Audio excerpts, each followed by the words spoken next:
السلام عليكم ورحمة الله وبركاته. ازيكم حبايبي، عاملين ايه؟ يا رب تكونوا بخير.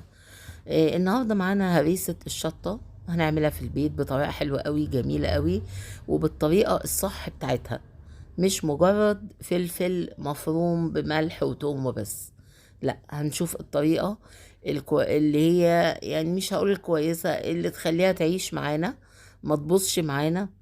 عندي كيلو الفلفل، عليه معلقة كبيرة ملح، ومعلقة معلقة توم مفروم. عندنا توم بحاله ماشي، بس أنا عندي فرماه وعصير ليمونتين وضربتهم في الكبة.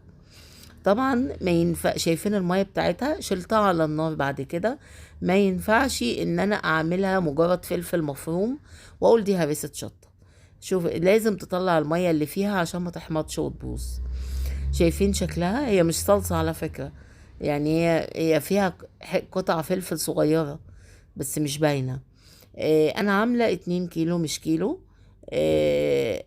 ده طلع لي ال3 اكياس دول، يجيبوا اكتر من 3 برطمانات، يجيبوا حوالي 4 برطمانات. هحطهم في الفريزر. وعندي عاملة برطمان كمان حطيت عليه زيت. اهوت هحط عليه زيت، وده اسيبه بقى على رف التلاجة للاستخدام بتاعي. لو الفلفل بتاعك عايزاه فلفل بارد، تمام. عايزاه فلفل حامي، هاتي حامي. عايزاه وسط مثلا، هاتي فلفل بارد وضيفي عليه جزء فلفل حار او